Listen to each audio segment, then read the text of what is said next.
Muy bien, acá estamos ahora en Buenas noches con el doctor Ernesto de la Jara, quien es miembro del Consejo Directivo del IDL. Ernesto, gracias por venir, muy buenas noches. Muy buenas noches y gracias por la invitación. Leí un documento tuyo que publicaste la semana pasada sobre la prisión preventiva que me pareció particularmente pertinente y muy útil para entender en un contexto en el cual le están dando prisión preventiva a 5 presidentes regionales, al viudo de Edita Guerrero, a Benito Jiménez no le dan, etcétera. Y quisiera que nos puedas explicar si sientes que está habiendo un abuso de la prisión preventiva. A ver, primero rápidamente decir que algo que no se da cuenta el país, que el 60% de la población penitenciaria en el país es gente que está con prisión preventiva. Lo que pasa es que hay gente totalmente diferente, ¿no? Ahora estamos ante casos mediáticos muy importantes. Es cierto, ¿no? Que no son conocidos, pero no que se pudren en la cárcel. 60% con lo que tiene que ver con hacinamiento, problemas económicos, en fin, que ojalá cuando pase esto podamos volver también a discutir ese tema. Pero a ver, yo siento que si se aplica bien la ley, es correcto que se otorgue prisión preventiva en estos casos. Pero a veces también no se hace como una cosa específica frente a cada caso individual. Por ejemplo, hay mucha gente que está alrededor de los presidentes regionales o de otros personajes que se les ha dado prisión preventiva sin individualizar su caso. Ahora, cada caso es diferente, ¿no es cierto? El de Benedicto Jiménez, el de cada presidente regional es diferente, habría que evaluar. Pero conceptualmente lo que tú planteas es que la prisión, uno arranca en que toda persona debe ir a un juicio en su casa. Claro. O sea, no, es decir, y es excepcional que te dan la prisión preventiva. Claro, es absolutamente excepcional cuando no hay otra manera porque hay una serie de medidas alternativas. La ley lo establece muy claramente, Augusto. Dice 3 requisitos. ¿Qué son cuáles? 3 requisitos que se deben dar al mismo tiempo. Los 3 tienen que coincidir. Tienen que coincidir, ¿no? El primero, que es importantísimo, que es el más importante, es que tiene que haber fundados y graves elementos de convicción que permitan presumir razonablemente que ha habido un delito y que la persona está vinculada a ese delito. Esa es una cosa fundamental. Si se da ese, recién uno puede pasar al segundo. ¿Qué es cuál? Que tiene que haber una pena mayor de 4 años. Eso normalmente ocurre en el Perú porque las penas generalmente son muy altas. Y el tercer lugar es que hay un riesgo procesal. ¿Cuál es el riesgo procesal? Es que haya peligro de fuga. Correcto. O que haya peligro de obstaculizar, o sea, que amenace a un testigo. Que estando suelto soy un problema para el juicio porque puedo cambiar cosas y estar haciendo cosas. Pero tienen que darse los 3 y a la vez, si hay el primero, paso al segundo. Si hay los 2 primeros, paso al tercero.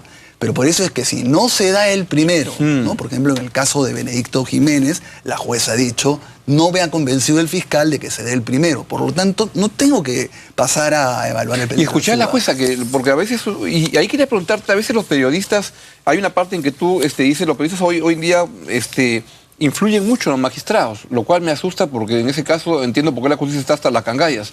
Pero que uno debe tener más cuidado cuando opina sobre estas cosas y no lanzar muy fácilmente. Pero, por ejemplo, escuché a la jueza que decía el caso de Benito Jiménez la fiscalía me mandó solamente las revistas y no me mandó nada más. Claro.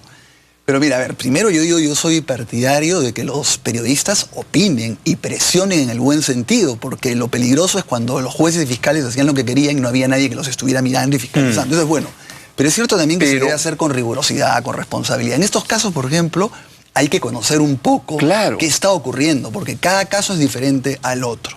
Yo digo, pongamos, en el caso de Benedicto Jiménez, que yo tengo un muy mal concepto de él, creo que efectivamente está vinculado, es mi opinión, está vinculado a lo de Orellana, pero otra cosa es la prisión preventiva, porque la prisión preventiva lo único que busca hacer es asegurar el proceso.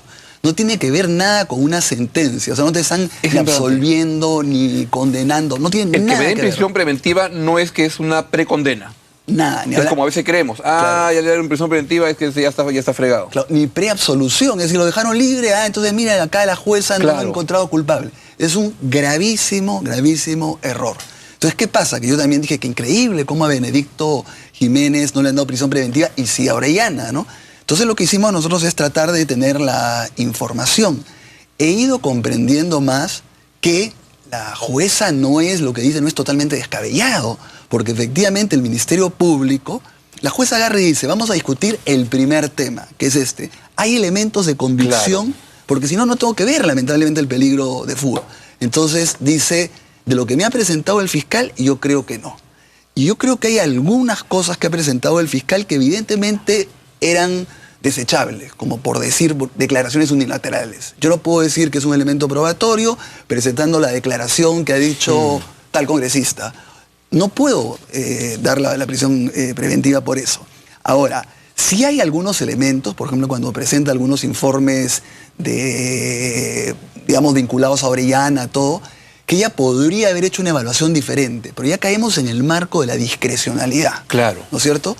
Donde el fiscal puede tener razón, pero la jueza también puede tener razón. No estamos ante una decisión de la jueza absolutamente arbitraria. Insisto, tengo el peor concepto de Benedicto Jiménez, pero otra cosa es lo que se discute en una audiencia, ¿no? Y esa parte de los medios y los jueces, yo siento que es que hay un problema, porque a veces los medios prejuzgamos muy fácilmente y para opinar tú tendrías que haberte leído el expediente completo o tener una visión bien completa del asunto, ¿no? Claro, ahora, estos son incidentes que no son tan largos, ahora sí duran horas, pero por ejemplo son audiencias públicas, se pueden asistir, ese es el nuevo código. En segundo lugar, debe haber un video que uno lo pueda ver, debería ser colgados en la página web, muchas veces hay actas. Y otra cosa que me parece bien interesante es que ahora los jueces y los fiscales salen a los medios de comunicación a explicar sus decisiones. Eso está bien, ¿no? Me parece excelente, solo que a veces, por ejemplo, el presidente del Poder Judicial o el del Ministerio Público no da la autorización del caso. Ahora, pongamos, no me parece... Claro, los medios de comunicación influyen mucho. Yo te digo, los jueces y fiscales le tienen pavor al periodicazo. Porque además, ¿qué cosa pasa? Por ejemplo, ¿qué ha pasado en el caso de esta jueza? Y de varios. A esta jueza más... Benedicto Jiménez. Benedicto Jiménez, que es Mercedes Caballero, que ha dado prisión preventiva a Orellana, que le ha dado a 2 o 3 al de Cajamarca.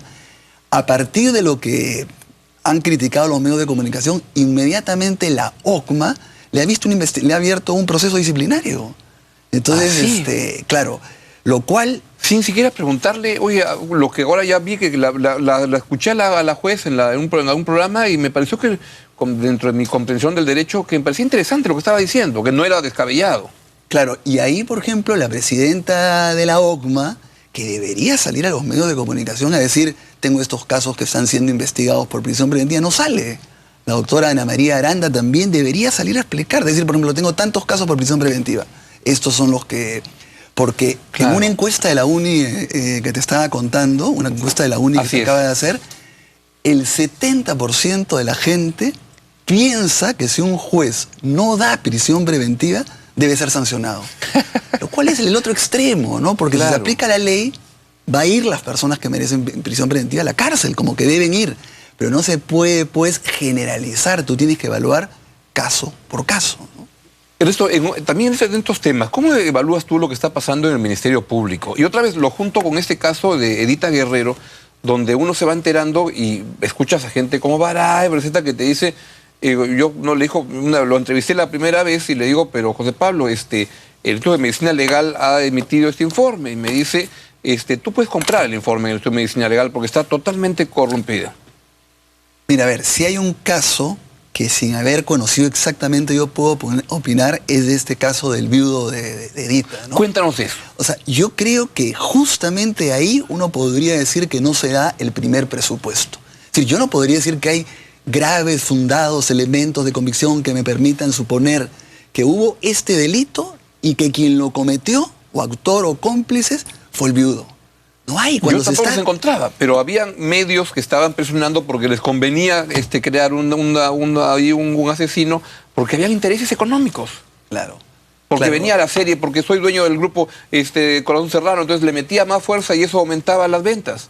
Claro. Y mira cómo le comienzan a iniciar a este olor que además todavía está buscado. Claro, cuando a él se le podía decir las otras medidas alternativas son, perfecto, te vamos a investigar, pero en libertad, con ciertas medidas, no puedes salir del país, no puedes cambiar tu domicilio, tienes que mensualmente poner tu huella. Hay una serie de medidas alternativas. O sea, la regla no puede ser meter a la gente en la cárcel. Aunque, vuelvo a insistir, en esos casos mediáticos de presidentes regionales, generalmente procedía. En primer lugar, porque son, digamos, son delitos que más o menos uno puede tener elementos probatorios. Y en segundo lugar, tienen pues mucha capacidad de alterar las pruebas, por ejemplo, ¿no? Claro. De alterar las pruebas.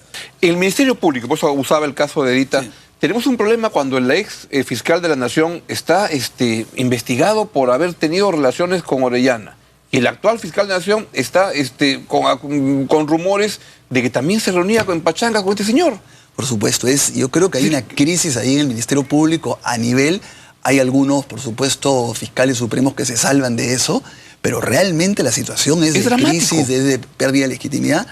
Y a la hora de elegir también, acuérdate que felizmente no ha procedido con este nuevo Tribunal Constitucional la elección de los fiscales supremos que eran sumamente cuestionados, que ya hubiese sido terrible, ¿no? Pero este nuevo Tribunal Constitucional, cuando hay también muy buenos fiscales superiores, porque hay muy buenos fiscales superiores que podrían haber sido elegidos fiscales supremos, ¿no?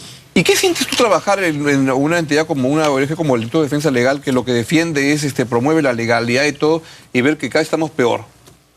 ¿Pero es que está haciendo un trabajo malo o es que la cosa avanza más rápido el sistema? Porque andamos muy mal. Bueno, por lo menos tenemos trabajo, ¿no? Sí, eso es cierto. Eso ya es importante en un país como el Perú. Bueno, yo diría que se ha avanzado en muchas cosas. Por ejemplo, yo te digo, ahora por lo menos se puede saber cuándo es elegido, quién elige a los jueces y fiscales, estar mirando, ¿no es cierto? Podemos haber visto estas denuncias contra los fiscales supremos. El Tribunal Constitucional hizo retroceder a esta elección de fiscales supremos, la famosa repartija cayó.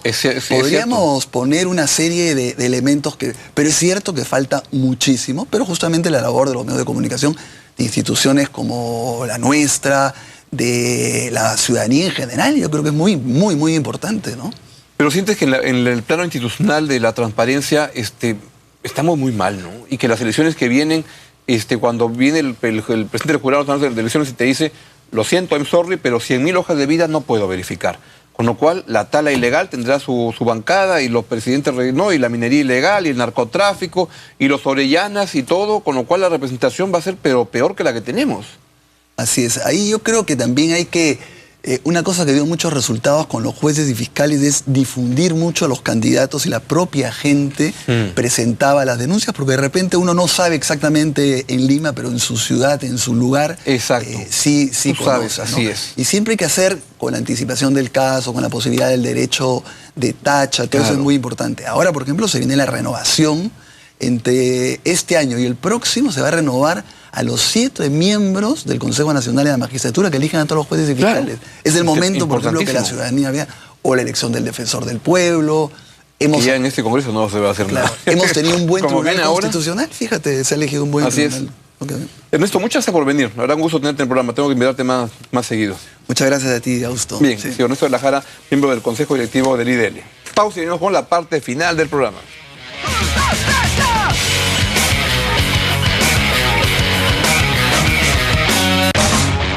Buenas noches.